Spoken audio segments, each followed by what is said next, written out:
अगला अध्याय। देवताओं सहित ब्रह्मा का विष्णु लोक में जाकर अपना दुख निवेदन करना। श्री विष्णु का उन्हें शिव से क्षमा मांगने की अनुमति दे उनको साथ ले कैलाश पर जाना तथा भगवान शिव से मिलना।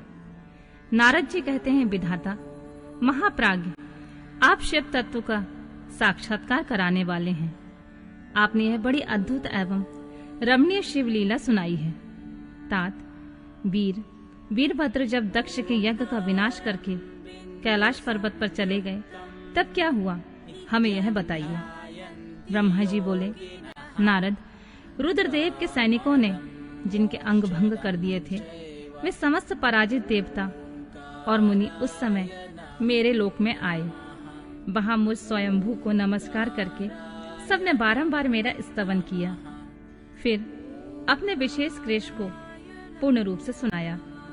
उसे सुनकर मैं पुत्र शोक से पीड़ित हो गया और अत्यंत व्यग्र हो व्यथित चित्त से बड़ी चिंता करने लगा। फिर मैंने भक्ति भाव से भगवान विष्णु का स्मरण किया। इससे मुझे समयोचित ज्ञान प्राप्त हुआ।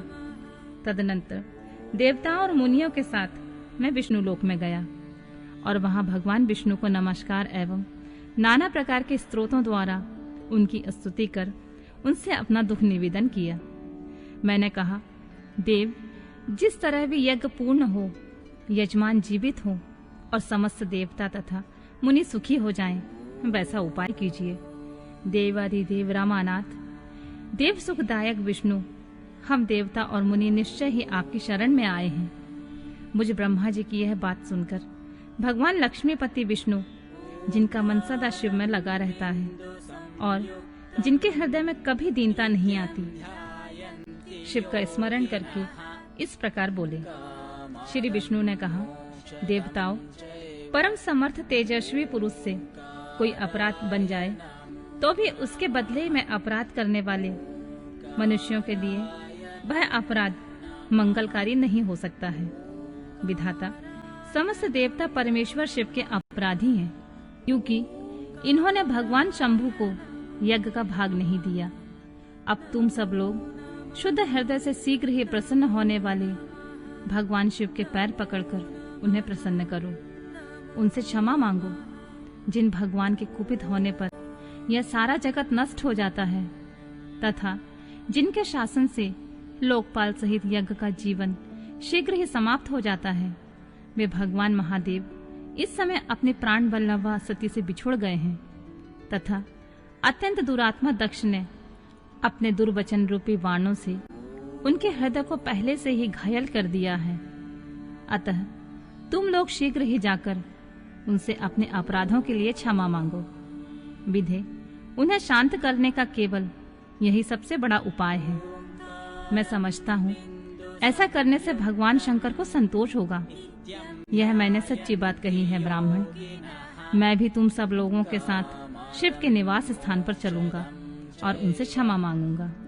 देवता आदि सहित मुझ ब्रह्मा को इस प्रकार आदेश देकर श्री हरि ने देवगणों के साथ कैलाश पर्वत पर जाने का विचार किया। तदनंतर देवता, मुनि और प्रजापति आदि जिनके स्वरूप ही हैं, वे श्री हरि उन सबको साथ लेकर अपने बैकुंठ धाम से भगवान शिव के शुभ निवास गिरिश्रेष्ठ कैलाश को गए। कैलाश भगवान शिव को सदा ही अत्यंत प्रिय है। मनुष्यों से भिन्न किन्नर, अप्सराएं और योग सिद्ध महात्मा पुरुष उनका भली भांति सेवन करते हैं तथा वह पर्वत बहुत ही ऊंचा है। उसके निकट रुद्रदेव के मित्र कुबेर की अलका नामक महादिव्य एवं रमणीय पुरी है, जिसे सब देवताओं ने देखा है।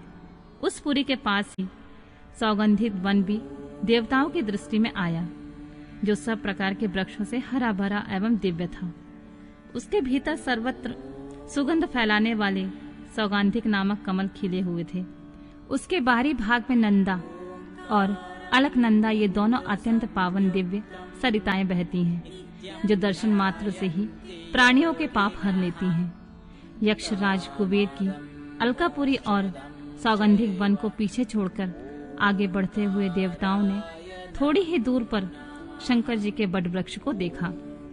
उसने चारों ओर से अपनी अविचल छाया फैला रखी थी वह वृक्ष 100 योजन ऊंचा था और उसकी शाखाएं 75 योजन तक फैली हुई थीं।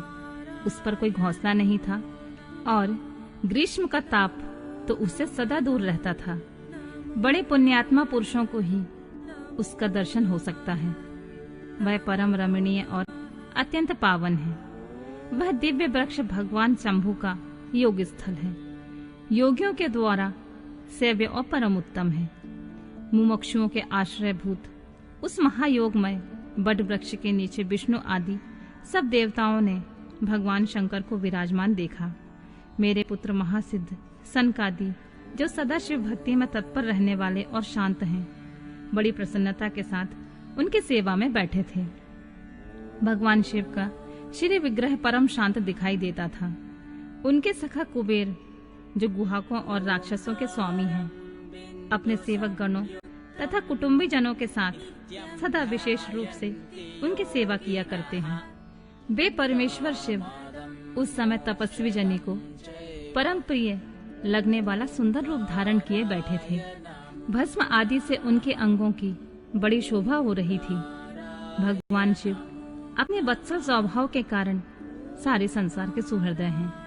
नारद, उस दिन वे एक कुशासन पर बैठे थे और सब संतों के सुनते हुए तुम्हारे प्रश्न करने पर तुम्हें उत्तम ज्ञान का उपदेश दे रहे थे।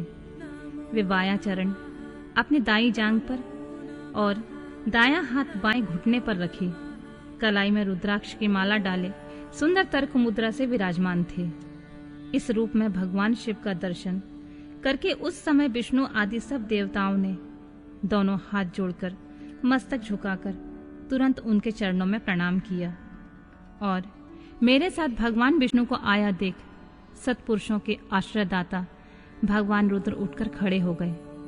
उन्होंने सिर झुकाकर उन्हें प्रणाम भी किया। फिर विष्णु आदि सभी देवताओं ने जब भगवान शिव को प्रणाम कर लिया, तब उन्होंने मुझे नमस्कार किया। ठीक उसी तरह जैसे लोगों को उत्तम गति प्रदान करने वाले भगवान विष्णु प्रजापति कश्यप को प्रणाम करते हैं, तत्पश्चात देवताओं, सिद्धों, गणाधीशों और महर्षियों से नमस्कृत तथा स्वयं भी श्री विष्णु को एवं मुझको नमस्कार करने वाले भगवान शिव से श्री हरि ने आदरपूर्वक वार्तालाप आरंभ किया।